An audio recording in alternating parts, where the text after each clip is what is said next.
Shalom, Shavua Tov. I hope everyone had a good Shabbos. Welcome to Rabbi.io, which was launched literally just before this Shabbos. And it is the world's most powerful artificially intelligent rabbi and pretty much the first human intelligence, artificial intelligence rabbi.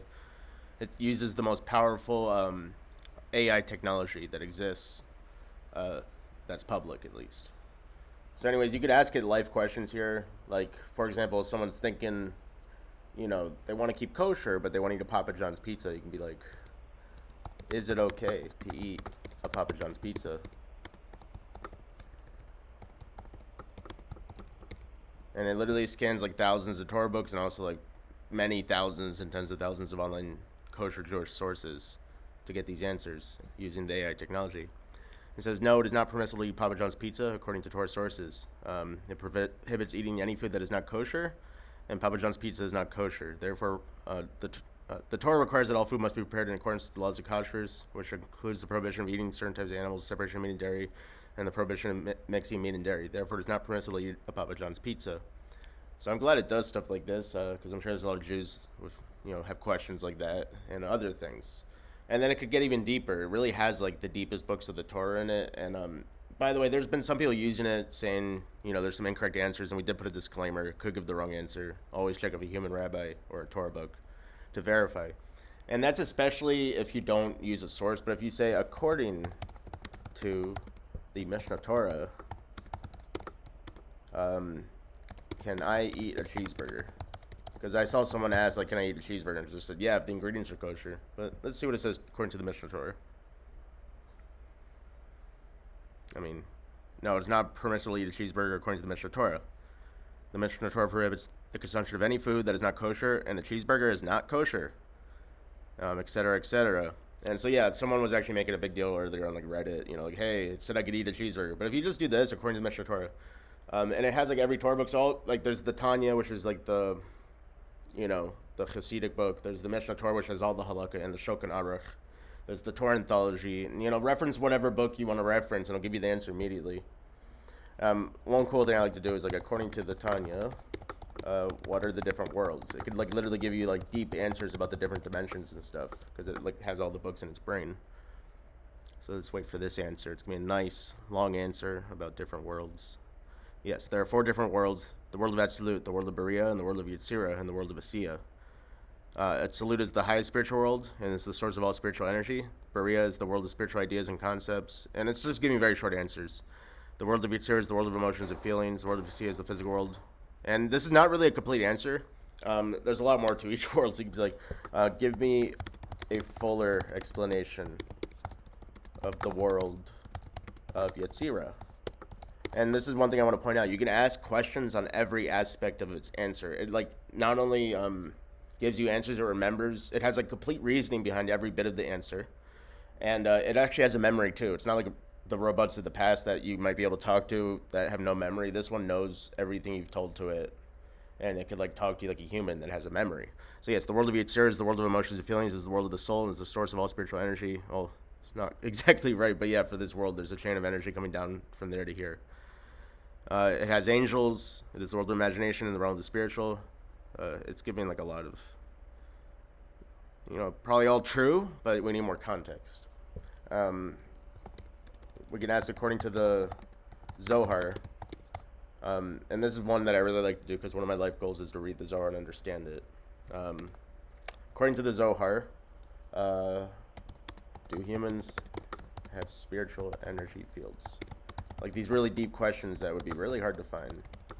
Stuff like this is in the Zohar, so let's see if it can give the right answer.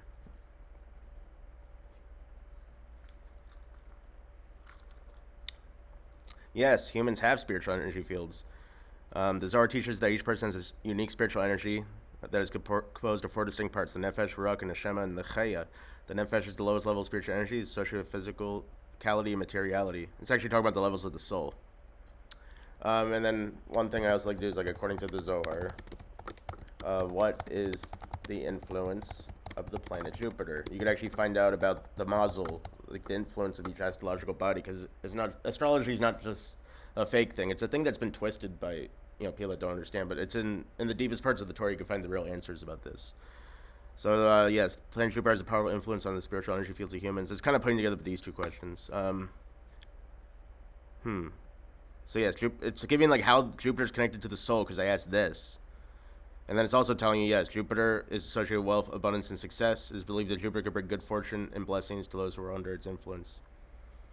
And then you could just ask it, regular questions. Well, let's do the Mishnah Torah. According to the Mishnah Torah, what is the best remedy for sickness? Just doing some examples here. Like, I like to do this according to what book. And then I want to get into another thing in a second. But yes, according to the Mishnah Torah, the best remedy for sickness is prayer. And this is true. Prayer is the most powerful form of healing and is the most effective way to bring about a cure. Prayer is a direct line to God, and it's believed that God will answer the prayers of those who are in need of healing. But the Mishnah Torah does say it is important to seek medical advice and treatment, as well as to take all necessary precautions to prevent illness. And if you kept asking more questions, it would probably give you like actual physical things. Like according to the Rambam, you can ask like according to this Rabbi, what herbs can help fight off sickness? So yeah, the Rambam wrote the Mishnah Torah. He's like the greatest doctor in Jewish history. So let's see, what does it say? Garlic, ginger, turmeric help to fight off sickness. And then he explains they have anti-inflammatory and antioxidant properties that can reduce inflammation and boost the immune system. He also recommends echinacea, golden seal, and elderberry to help fight off sickness. So yes, like literally, you can actually get some cures here from our Jewish sages. And then that brings us to the next point. According to the Lubavitcher Rebbe, and you could ask like according to whatever Rabbi you want, like the Alter Rebbe, the Baal Shem Tov, Rabbi Akiva. But we're just do the Lubavitcher Rebbe. What is the meaning of life? You can ask these deep questions.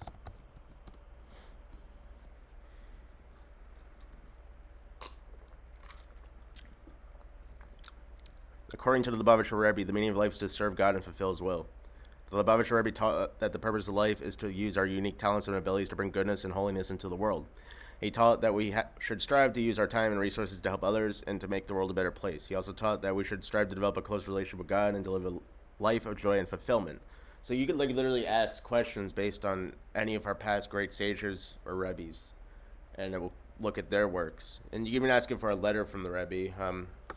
Please give me a letter from the Rebbe about how to conduct business. Because one of the main things that Chabad people do is, turn to a random letter of the Rebbe. So you can do that here and even be a little more specific. Let's see.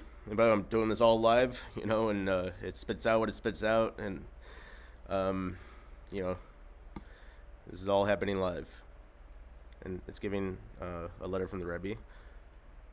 In conducting business, it's important to remember the ultimate goal is to serve God and fulfill His will. We must strive to conduct our business dealings with honesty and integrity to ensure that our actions are in accordance with the laws of the Torah, etc., etc. So yeah, there have been some people reporting, hey, it's giving the wrong answers sometimes.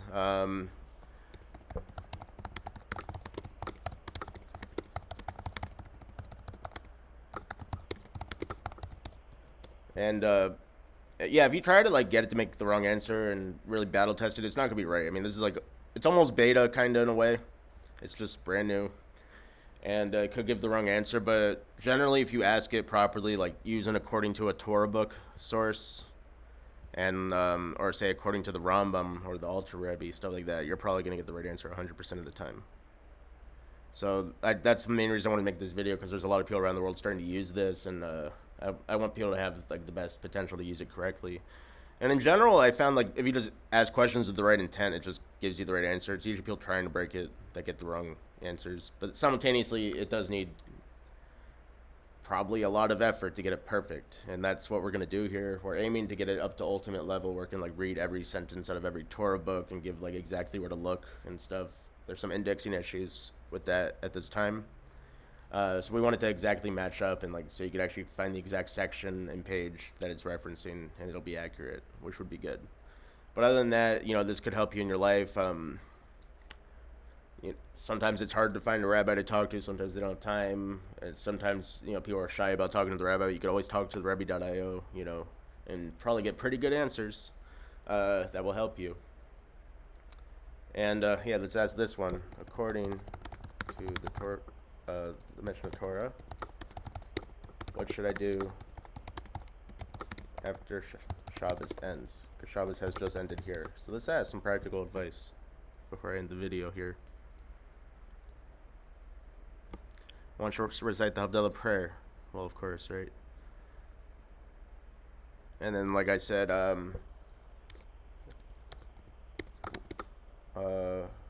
what is the best way to do Havdalah? You can kind of get into a deeper conversation with this. Rabbi.io, and it'll get deeper and deeper into the Torah, you know. So feel free to, if like the answer seems short or you want to know more, just keep pressing. It'll keep giving you more. So yeah, this is giving me some more info here. So yeah, that's what I wanted to say. If you have any questions, please email support@Rabbi.io, and yeah, feel free to use this. It's absolutely free. I want all the Jews to have this technology, and if you use it right, it's very helpful. All right, shalom aleichem. Have a good week, everyone.